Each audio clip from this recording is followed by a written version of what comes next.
শবে বরাত হাদিস সম্মত, 100 হাদিস সম্মত। এটাকে কোনোভাবেই তান্ত্রিকতায় নিলে হবে না। কেউ এটাকে বাড়াবাড়ি করতে গিয়ে এটাকে অনুষ্ঠান বানায় ফেলছে না। শবে বরাত কোনো অনুষ্ঠান না, শবে বরাত কোনো উৎসব না, শবে বরাত কোনো অনুষ্ঠানের নাম না। মসজিদ চারিদিকে সাজাইতে হবে, লাইটিং করতে হবে, বিরাট বিরাট বিরানির ডেক পাকাইতে হবে, খিচুড়ি খাওয়াইতে হবে, জিলাপি খাওয়াইতে হবে, সারা রাত মাইকে চিৎকার চেঁচামেচি করতে হবে, অথবা কথাবার্তা বলতে হবে না, এমন কিচ্ছু না।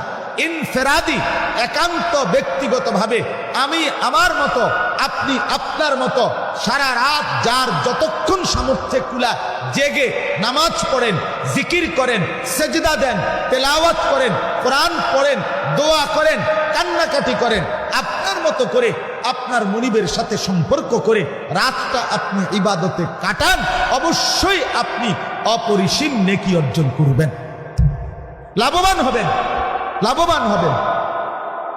কেউ আপনার এটাকে একবার ছাড়তে গিয়ে এটার কোনো অস্তিত্ব নাই এটাও বলে ফেলে দিছে। কেউ এটাকে একবারে বাড়াইতে গিয়া এইটারে একবারে 1 লাখ টাকার খরচা বানাইছে। কথা বুঝছেন না? এটার লগে বিরিয়ানি, এটার সাথে খিচুড়ি, জিলাপি, লাইট, মাইক, প্যান্ডেল, বহুত কিছু মিলাইয়া একদম সদবদ বানাইছে। না, আমরা এটা বলি না, কিন্তু লাইলাতুল বারাত অবশ্যই হাদিস সম্মত।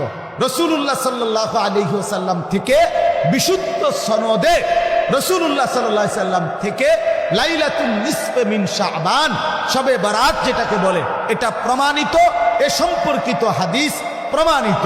অতএব যদি একান্তই ব্যক্তি পর্যায়ে কেউ বুঝতে হয়, তাহলে আমাদের ওলামায়ে কেরামের কাছ থেকে আপনি কাছে গিয়ে সামনাসামনি বসে বুঝে নেবেন। বলেন ইনশাআল্লাহ। আপনাদের কাছে অনুরোধ করছি, আপনারা প্রত্যেকে ইনশাআল্লাহ শাবান মাসের এখন একদম শেষ অংশ, এইটুকু সময় কাজে লাগিয়ে কিছু নফল রোজা রাখেন।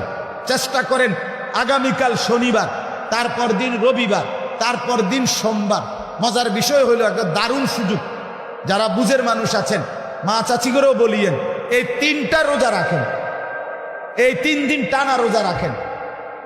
আমারও পাক্কা নিয়ত, আল্লাহ চাহে তো 3 দিন টানা রোজা রাখবো ইনশাআল্লাহ। কেন? রাসূলুল্লাহ সাল্লাল্লাহু আলাইহি সাল্লাম প্রত্যেক আরবি চাঁদের, নবীজি আরবি মাসের 13, 14, 15 এই 3 দিন নিয়মিত সারা জিন্দেগি আইয়ামু বীজের 3টা রোজা রাসূলুল্লাহ সাল্লাল্লাহু আলাইহি সাল্লাম রাখতেন।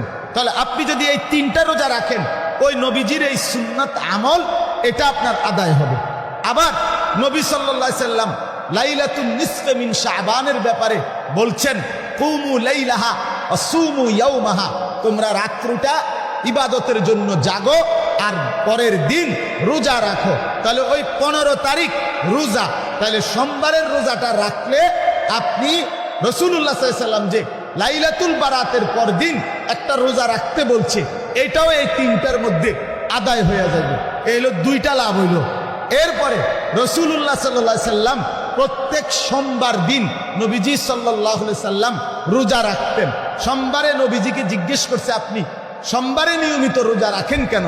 নবীজি বলছে, সোমবারে আমি জন্মগ্রহণ করেছি, সোমবারে আমার উপরে কোরআন নাজিল হয়েছে, এই জন্য সোমবারে নবীজি রোজা রাখতেন। তো এই শনি, রবি, সোমবার এই 3 দিন 13, 14, 15 এই রোজা রাখলে ওই সোমবারের রোজাও আদায় হয়ে যাবে। এই জন্য 3 in 1, মানে এই 3টার মধ্যে আপনি 3টা মর্যাদা, 3টা একসাথে পেয়ে যাবেন। রাসূলুল্লাহ সাল্লাল্লাহু আলাইহি সাল্লামের 3 দিনের রোজা রাখার সওয়াব এটাও আপনি অর্জন করলেন। লাইলাতুন নিসফে মিন শাবান, শবে বারাত উপলক্ষে একটি রোজা রাখা, এটাও আদায় হয়ে গেল। সোমবার দিন রোজা রাখার যে নবীর আমল, এটাও আদায় হয়ে গেল। এই জন্য এক সুযোগে আপনি 3টি আমল রাসূলুল্লাহ সাল্লাল্লাহু আলাইহি সাল্লামের আদায় করার সুযোগ পেয়ে গেলেন। কোন দিন কোন দিন কোন? চেষ্টা করেন, হিম্মত করেন। যুবক ভাইদের কাছেও অনুরোধ, রোজা রাখার চেষ্টা করেন।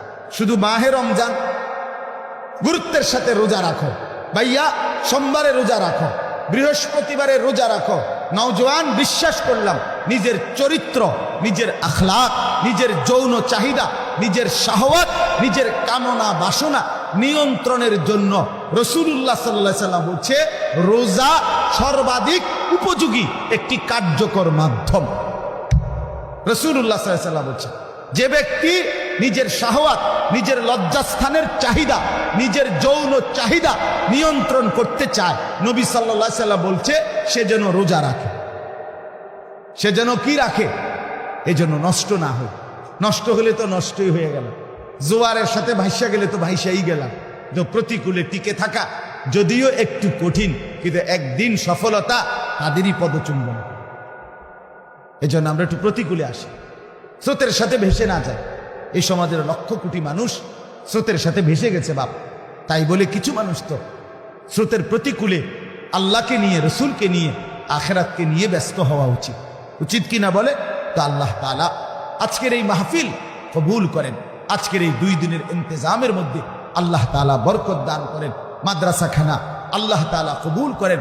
মাদ্রাসার তামাম জরুরত আল্লাহ তাআলা পূরণ করে দেন। 2 দিন ব্যাপী ওলামায়ে কেরাম যা নসিহত করেছেন, সমস্ত নসিহতে আল্লাহ তাআলা যেন বরকত দান করে।